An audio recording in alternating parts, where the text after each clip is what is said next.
Hello friend, आज discuss करते हैं ईवीएस के कुछ most important previous year question. तो आज डिस्कस करेंगे ईवीएस का 2016 का पेपर। तो आप इस वीडियो को एंड तक जरूर देखें और आप ये जरूर चेक करें कि आपके इसमें से कितने क्वेश्चन सही होते हैं। और आपके लिए प्रीवियस ईयर पेपर सॉल्व करना बहुत इंपॉर्टेंट हुआ, तो आप इस वीडियो को एंड तक जरूर देखें।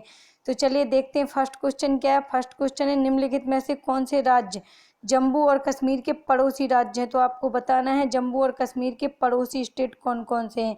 तो ऑप्शन देखते हैं। ऑप्शन नंबर फर्स्ट क्या है, हिमाचल प्रदेश उत्तराखंड। ऑप्शन सेकंड क्या है, Himachal Pradesh Punjab. Option number third क्या है, हिमाचल प्रदेश उत्तर प्रदेश। ऑप्शन फोर्थ क्या है, उत्तराखंड और राजस्थान। तो बहुत ईजी क्वेश्चन है, इसका राइट आंसर क्या होगा, option number second, Himachal Pradesh और पंजाब। अब थोड़ा सा मैप के माध्यम से समझते हैं। ये क्या है हमारा इंडिया का, थोड़ा सा ये क्या है हमारा जम्मू कश्मीर है ऊपर, और इस साइड क्या है, ये हमारा क्या है हिमाचल प्रदेश। ये क्या है हिमाचल प्रदेश, और इस साइड क्या पड़ता है हमारा पंजाब पड़ता है। तो जम्मू कश्मीर के पड़ोसी राज्य कौन कौन से थे, तो पंजाब और हिमाचल प्रदेश। लेकिन अब क्या हो गया, करंट टाइम पे जम्मू कश्मीर के दो पार्ट हो चुके हैं। इस वाले एरिया को क्या बोला जाता है, लद्दाख, और इस वाले एरिया को जम्मू एंड कश्मीर। तो अब पूछा जा सकता है कि लद्दाख का पड़ोसी राज्य कौन सा है, तो या पूछा जा सकता है कि लद्दाख से लगा हुआ राज्य कौन सा है, तो कौन सा होगा, हिमाचल प्रदेश। और जम्मू कश्मीर से लगा हुआ राज्य कौन सा है, तो पंजाब है। तो आपको ये भी ध्यान में रखना है। आई होप आप समझ गए होंगे। नेक्स्ट क्वेश्चन देखते हैं। नेक्स्ट क्वेश्चन क्या है, प्रत्येक स्थान के नाम के साथ उस क्षेत्र में बनाए जाने वाले सामान्य घरों के सही वितरण का मिलान कीजिए। तो उस क्षेत्र में बनाए जाने वाले घरों, मतलब जिस एरिया में जिस प्रकार के घर बनाए जाते हैं उनका मिलान करना है। तो इसके ऑप्शंस देख लेते हैं। ऑप्शन में क्या है, ए में क्या दिया गया है, मनाली। बी में राजस्थान। सी में असम। और डी में क्या दिया गया है, लद्दाख। इस साइड दिए गए हैं कि मतलब किस एरिया में किस प्रकार के घर बनाए जाते हैं, तो आपको ये मिलान करना है। तो फर्स्ट में क्या दिया गया है, बांस के खम्भों पर बने ऊंचे उठे हुए घर। ऑप्शन सेकंड में क्या दिया गया है, ऑप्शन सेकंड में पत्थर या लकड़ी से बने ढालू छतों वाले घर। ऑप्शन थर्ड में क्या है, हाउस बोट। और ऑप्शन नंबर फोर्थ में क्या है, मिट्टी के घर जिनकी छतें कटीली झाड़ियों से छाई होती हैं। ऑप्शन नंबर फाइव में क्या है, पत्थर के बने घर जिनके फर्श और छतें लकड़ी की बनी होती हैं। तो आपको इनका मिलान करना है। तो इसका राइट आंसर क्या हो जाएगा, इसका राइट आंसर होगा ऑप्शन नंबर थर्ड। तो इसका राइट आंसर क्या होगा, ऑप्शन नंबर थर्ड। यानी कि फर्स्ट का क्या होगा, ए का, यानी मनाली में किस प्रकार के घर बनाए जाते हैं, तो मनाली में बनाए जाते हैं पत्थर या लकड़ी से बने ढालू छत वाले घर। और बी में क्या दिया गया, राजस्थान। तो राजस्थान के घरों की विशेषता क्या है, मिट्टी के घर जिनकी छतें कटीली झाड़ियों से छाई होती हैं। तो राजस्थान में किस प्रकार के घर बनाए जाते हैं, मिट्टी के घर जिनकी छतें कैसी होती हैं, कटीली झाड़ियों से छाई होती हैं। और सी में क्या दिया गया, असम। तो असम में कैसे घर बनाए जाते हैं, असम में बहुत बारिश होती है, इस कारण से उधर घर कैसे बने होते हैं, बांस के खम्भों पर बने ऊंचे उठे हुए घर। तो आपने सोचा होगा कि उधर बांस के खम्भों पर घर क्यों बनाए जाते हैं, इसलिए बनाए जाते हैं क्योंकि उधर बारिश बहुत ज़्यादा होती है। आपसे ये भी क्वेश्चन पूछा जा सकता है कि 10 से 12 फीट ऊंचे घर किस स्टेट में बनाए जाते हैं, तो असम में बनाए जाते हैं। इसका कारण क्या है, इसका कारण ये है कि असम में बारिश बहुत अधिक होती है। तो उधर जमीन से 10-12 फीट की ऊंचाई पर बांस के खम्भों पर घर बनाए जाते हैं, जिससे बाढ़ वगैरह आ जाए तो वो घर क्या बचे रहें, बाढ़ से सुरक्षित रहें। और बांस इसलिए बनाए जाते हैं क्योंकि बांस आसानी से सड़ता नहीं है पानी में। तो आई होप आप समझे होंगे। डी में क्या दिया गया है, लद्दाख। तो लद्दाख के घरों की क्या विशेषता है, पत्थर के बने घर जिनके फर्श और छतें लकड़ी की बनी होती हैं। और लद्दाख के घरों की एक विशेषता और है कि इनके घरों में, मतलब लद्दाख की जो फर्स्ट मंजिल होती है घरों की, उसमें क्या होती है, खिड़की नहीं होती है। और वो किसके लिए, जानवरों को रखने के लिए घर बनाए जाते हैं। तो आई होप आपको ये सब घरों की विशेषताएं समझ में आई होंगी। इनसे एक ना एक क्वेश्चन हर साल जरूर पूछा जाता है, तो आपको इनको ध्यान में रखना बहुत इंपॉर्टेंट है। नेक्स्ट क्वेश्चन देखते हैं। नेक्स्ट क्वेश्चन क्या है, पशुओं की त्वचा पर विविध पैटर्न डिजाइन। तो पशुओं की त्वचा पर जो विविध पैटर्न या डिजाइन होते हैं वो किस कारण होते हैं, उसका क्या कारण है, तो आपको ये बताना है। तो ऑप्शन नंबर फर्स्ट देखते हैं, उस जलवायु के कारण होते हैं जिसमें वे रहते हैं। ऑप्शन सेकंड में क्या है, उनकी शारीरिक शक्ति को इंगित करती है, यानी कि अगर जिस जानवर के शरीर पे जितनी अच्छी डिजाइन है उसमें उतनी ज़्यादा शक्ति होगी, इसको इंगित करते हैं। थर्ड क्या है, परावर्तित प्रकाश के कारण होते हैं। ऑप्शन नंबर फोर्थ क्या है, उनकी त्वचा पर बालों के कारण होते हैं। तो इसका राइट आंसर क्या होगा, उनकी त्वचा पर बालों के कारण होते हैं, फोर्थ सही होगा। अगर आप जानवरों के बालों को काट दो तो क्या उनकी पूरी स्किन प्लेन हो जाएगी, कोई पैटर्न या कोई डिजाइन नहीं दिखाई देगा। अगर आप टाइगर को देखा होगा आपने, अगर आप टाइगर के बाल काट देंगे तो आप उसको पहचान नहीं पाएंगे। तो किस कारण होते हैं, उनके बालों के कारण होते हैं, उनकी त्वचा पर जो डिजाइन या पैटर्न होते हैं। नेक्स्ट क्वेश्चन देखते हैं। नेक्स्ट क्वेश्चन क्या है, जो व्यक्ति जंगल में कम से कम 25 वर्षों से रह रहे हैं उनका उस जंगल की भूमि पर और उसमें पैदा होने वाली वस्तुओं पर अधिकार है। यह जनादेश किसके द्वारा दिया गया है।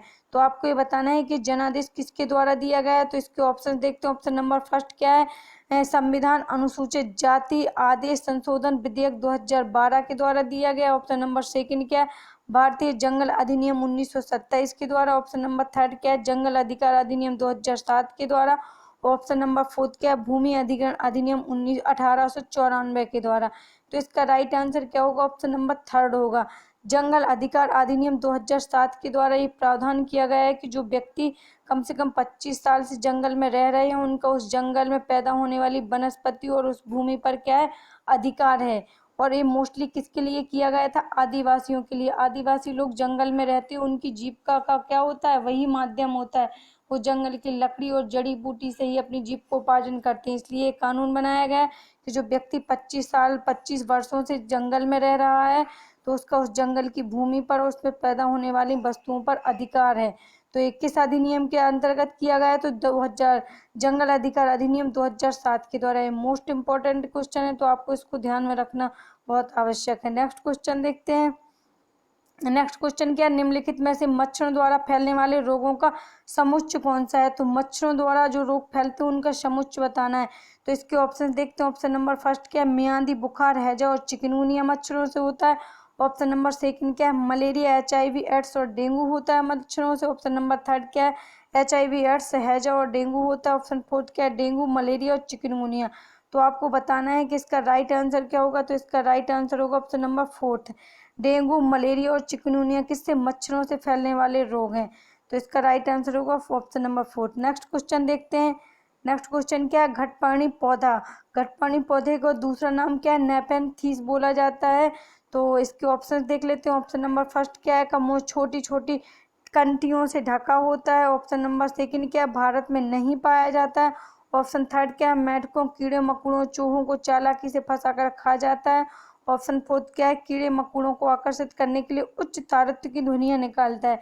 तो इसका राइट आंसर बताना है, नेपेंथस यानी कि घटपर्णी पौधे के बारे में कौन सा सही आंसर है। तो इसका राइट आंसर क्या होगा, ऑप्शन नंबर थर्ड होगा। ये मेढकों कीड़े मकोड़ों चूहों को चालाकी से फंसाकर खा जाता है। और इसमें सेकंड में क्या था, भारत में नहीं पाया जाता है, तो ये गलत है। भारत में पाया जाता है। और भारत में कहाँ पाया जाता है, मेघालय साइड पाया जाता है। और घटपर्णी पौधे का आकार कैसा होता है, घड़े जैसा होता है और इसमें एक पत्ते जैसा ढक्कन होता है जिसमें से ये चूहे यानी कि कीड़े मकोड़े जो भी इसके पास आते हैं वो फंस जाते हैं और वो अपने ढक्कन को बंद कर लेता है। और इसमें फोर्थ में क्या दिया गया था कि कीड़े मकोड़ों को आकर्षित करने के लिए उच्च तारत्य की ध्वनियां निकालता है। तो ये ध्वनि नहीं निकालता है, इस घटपर्णी पौधे से एक खुशबू निकलती है जिससे कीड़े मकोड़े इसकी तरफ आकर्षित होते हैं। तो आई होप आपको घटपर्णी पौधे के बारे में सब चीजें समझ में आई होंगी। नेक्स्ट क्वेश्चन देखते हैं। तो इसका राइट आंसर क्या होगा, ऑप्शन नंबर थर्ड होगा। नेक्स्ट क्वेश्चन क्या है, नीचे दिए गए खाद्य पदार्थों के किस समुच्चय में लौह तत्व प्रचुर मात्रा में होता है। तो आपको बताना है कि किस समुच्चय में लौह तत्व की मात्रा सबसे अधिक होती है। तो इसके ऑप्शन देखते हैं। ऑप्शन नंबर फर्स्ट क्या है, आंवला पालक और गुड़ में। ऑप्शन सेकंड क्या है, आंवला पालक और आलू में। ऑप्शन थर्ड क्या है, आंवला आलू और टमाटर में। ऑप्शन फोर्थ क्या है, बंद गोभी भिंडी और गुड़ में। तो इसका राइट आंसर क्या हो जाएगा, ऑप्शन नंबर फर्स्ट, आंवला पालक और गुड़ में किसकी प्रचुर मात्रा होती है, लौह तत्व की प्रचुर मात्रा होती है। और जिस व्यक्ति को एनीमिया रोग होता है उसके लिए ये चीज़ें बहुत इंपॉर्टेंट होती हैं। तो इसका राइट आंसर होगा option number first. Next question देखते हैं। नेक्स्ट क्वेश्चन क्या है, हमारे देश के लगभग सभी भागों में मिर्च का उपयोग भोजन पकाने में किया जाता है। हमारे देश में मिर्च को लाने वाले व्यवसायी आए थे। तो हमारे देश में जो मिर्च लाए थे वो कहाँ से आए थे। तो इसके ऑप्शन देखते हैं। ऑप्शन नंबर फर्स्ट क्या है, उज्बेकिस्तान से। ऑप्शन सेकंड क्या है, दक्षिण अमेरिका से। ऑप्शन नंबर थर्ड क्या है, अफगानिस्तान से। और ऑप्शन फोर्थ क्या है, ऑस्ट्रेलिया से। तो इसका राइट आंसर क्या होगा, इसका राइट आंसर होगा ऑप्शन नंबर सेकंड, दक्षिण अमेरिका से आए थे। जो व्यापारी इंडिया आए थे वो कहाँ से मिर्च लाए थे, तो वो दक्षिण अमेरिका से। और लाए कौन थे इंडिया में, तो पुर्तगाली लाए थे और पुर्तगाली कहाँ से लाए थे? दक्षिण अमेरिका से लाए थे। और दक्षिण अमेरिका के किस देश से लाए थे? तो मैक्सिको में सबसे पहले दुनिया भर में मिर्च सबसे पहले कहाँ उगाया गया? तो मैक्सिको में उगाया गया। और मैक्सिको कहाँ पड़ता है? तो दक्षिण अमेरिकी देश है। और भारत में कौन लाया था? तो भारत में पुर्तगालियों के द्वारा लाया गया था। और कब लाया गया था? तो 16वीं शताब्दी में लाया गया था। तो आई होप आपको ये सब चीज़ें समझ में आई होंगी, मिर्च इंडिया में कैसे आया और कहाँ से आया। नेक्स्ट क्वेश्चन देखते हैं। नेक्स्ट क्वेश्चन क्या है? निम्नलिखित में से कौन सा पक्षी कैक्टस पौधों के कांटों के बीच अपना घोंसला बनाता है? तो कौन सा पक्षी कैक्टस पौधों के कांटों के बीच अपना घोंसला बनाता है, आपको ये बताना है। तो इसके ऑप्शन देखते हैं। ऑप्शन नंबर फर्स्ट क्या है? शकरखोरा। ऑप्शन सेकंड क्या है? वया। ऑप्शन थर्ड क्या है? कलचुड़ी। और ऑप्शन फोर्थ क्या है? फाख्ता। तो ये बहुत इंपॉर्टेंट क्वेश्चन है और बहुत ईजी है। तो इसका राइट आंसर क्या होगा? फाख्ता होगा। तो आपको ये पता होना चाहिए पक्षियों के बारे में कि कौन सा पक्षी कहाँ घोंसला बनाता है। तो फाख्ता कहाँ बनाता है? कैक्टस पौधों के कांटों के बीच अपना घोंसला बनाता है। नेक्स्ट क्वेश्चन देखते हैं। नेक्स्ट क्वेश्चन क्या है? किसी पशु के विषय में नीचे दिए गए विवरण को पढ़िए और उस पशु को पहचानिए। तो आपको ये विवरण को पढ़ना है और पहचानना है कि इस किस पशु की विशेषता बताई जा रही है। तो देखते हैं क्या दिया गया है। भालू जैसा दिखता है परंतु भालू नहीं है। यह दिन के लगभग 17 घंटे वृक्षों की शाखाओं से उल्टे लटक कर सोता है। यह जिस वृक्ष पर रहता है उसी की पत्तियां खाता है। यह लगभग 40 वर्षों तक जीवित रहता है। तो आपको बताना है कि किस पक्षी की विशेषताएं हैं। तो पक्षी या पशु की विशेषताएं हैं। तो इसके ऑप्शन देखते हैं। ऑप्शन नंबर फर्स्ट क्या है? लंगूर। ऑप्शन सेकंड क्या है? चिंपैंजी। ऑप्शन थर्ड क्या है? पांडा। ऑप्शन फोर्थ क्या है? स्लॉथ। तो इसका राइट आंसर क्या होगा? Option number fourth. स्लॉथ की विशेषताएं हैं। ये क्या करता है? ये भालू जैसा दिखता है लेकिन भालू नहीं होता है। और ये दिन के लगभग 17 घंटे उस वृक्ष की शाखाओं से उल्टे से लटक कर सोता है। और ये कितने 40 वर्षों तक जीवित रहता है। और ये एक वृक्ष पर जब तक रहता है जब तक उस पेड़ की पूरी पत्तियां ना खा ले। ये अब सोच करने के लिए दिन में कितने सप्ताह में एक बार पेड़ से नीचे उतरता है।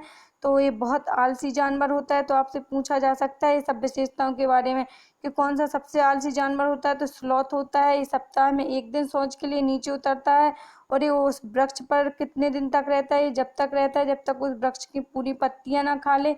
और ये कहाँ पाया जाता है? तो ये दक्षिण अफ्रीका में मिलने वाला क्या है? एक शाकाहारी जीव है।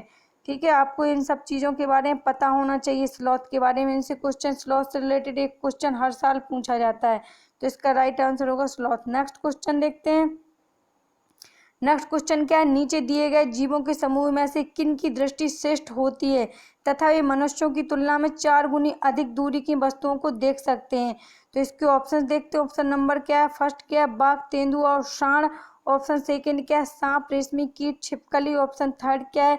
चील, गरुड़ और गिद्ध। ऑप्शन फोर्थ क्या है? मधुमक्खी, मच्छर, तितली। तो इसका राइट आंसर क्या होगा? ऑप्शन नंबर थर्ड होगा। क्या होगा?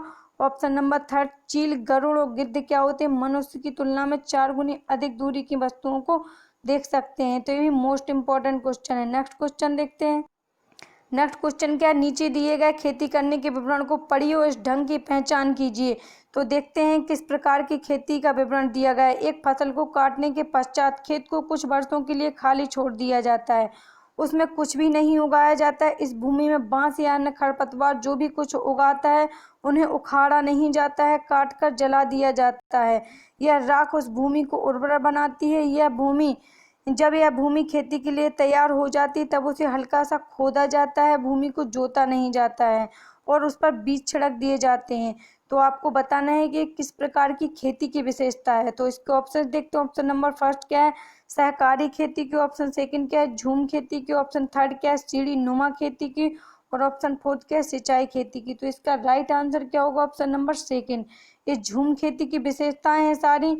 और ये एक और पॉइंट इसमें ऐड कर लो आप, ये झूम खेती होती कहाँ है? तो पूर्वोत्तर के राज्यों में होती है, यानी कि मेघालय, असम साइड होती है। मोस्टली मेघालय में होती है, लेकिन मेघालय, असम, त्रिपुरा इस साइड क्या होती है? झूम खेती की जाती है। और ये कौन से लोग करते हैं? जनजाति आदिवासी लोगों द्वारा की जाती है। तो आपको झूम खेती के बारे में ये सब चीज़ें पता होनी चाहिए। नेक्स्ट क्वेश्चन देखते हैं। नेक्स्ट क्वेश्चन क्या है? जब कोई सपेरा अपने वाद्य यंत्र बीन को बजाता है तो सांप उसकी ध्वनि पर अपने सिर को इधर उधर घुमाता है। आपके विचार से सांप वाद्य यंत्र के प्रति अनुक्रिया कैसे कर रहा है? तो इसके ऑप्शन देखते हैं। ऑप्शन नंबर फर्स्ट क्या? उस वाद्य यंत्र द्वारा उत्पन्न कंपनों के प्रति अनुक्रिया करके। ऑप्शन नंबर सेकंड क्या? उस वाद्य यंत्र को सूंघ कर। और ऑप्शन नंबर थर्ड क्या? उस वाद्य यंत्र की ध्वनि को सुनकर, ऑप्शन 4 क्या, उस वाद्य यंत्र की गति को देखकर। तो इसका राइट आंसर क्या होगा, ऑप्शन नंबर फर्स्ट होगा।